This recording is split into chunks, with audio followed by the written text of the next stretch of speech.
They said the house on Iron Hill Road had been empty since 1976, after the Ashford family vanished without a trace. No for sale sign ever showed up on the lawn. The windows were always dark.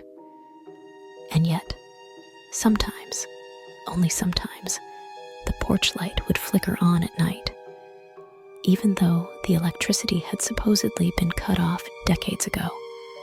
I didn't believe the stories. I thought it was just the usual town legend to keep kids from trespassing. I'm not a thrill seeker, but when my friends dared me to spend the night there and record it for our horror podcast, I couldn't say no.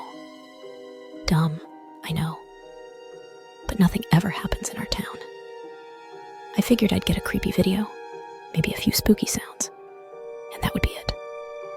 I was wrong. Midnight. Entry. The front door wasn't locked. It didn't creak or groan when I opened it. It sighed, like something had been waiting on the other side.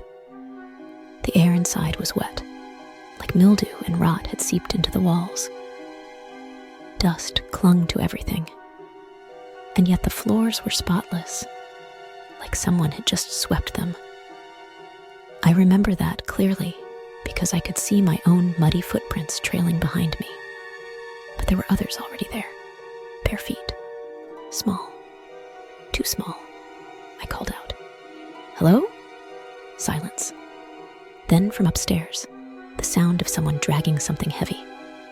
1:13 a.m. I set up a night vision camera in the living room. The feed was grainy, but still good enough. I panned across the room and noticed an old mirror over the fireplace. It wasn't dusty like everything else, completely clean, almost glowing. When I looked into it, I didn't see my reflection. Instead, I saw the living room as it used to be. 1970s furniture, a TV playing static, and a man standing in the corner. He was tall, with no face, wearing a blood-spattered apron. He didn't move, until I blinked. Then his head twitched toward me. I spun around. No one was there. I looked back at the mirror. Now, there were 5 people standing in the room. Parents and 3 kids. Their eyes were gone, just hollow pits leaking black sludge. The kids' mouths opened too wide, stretching down to their chests, and they started screaming silently. The man in the apron raised a knife. The mirror shattered. 2:06 a.m. I heard scratching behind a door under the stairs. It started soft, like a raccoon or something, but then it became more desperate.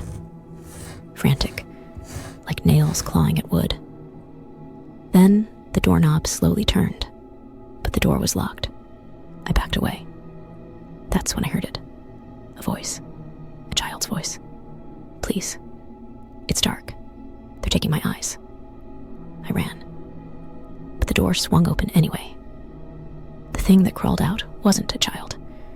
It was the shell of one, skin stretched tight over bone, eyeless, mouth sewn shut with rusted wire. It pointed at me, then to the ceiling. I looked up. There were faces pressed into the plaster, twisting, screaming, trying to push through. The walls pulsed like lungs. The house was alive, and it was hungry. 3:33 a.m. I found the Ashfords' photos in the upstairs bedroom. Everyone had their eyes scratched out. In the center was a handwritten note. "The house remembers. The house keeps what it's given. Blood feeds the walls. Screams feed the floors.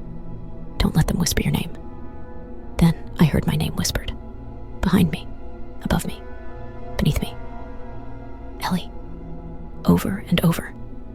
"Ellie. Ellie. Ellie." I bolted for the door, but it was gone. Just more wall. The floor split open, revealing a black pit filled with teeth. I screamed. Something grabbed my ankle and pulled. 4:59 a.m. I woke up just before dawn, outside the house, face down in the dirt.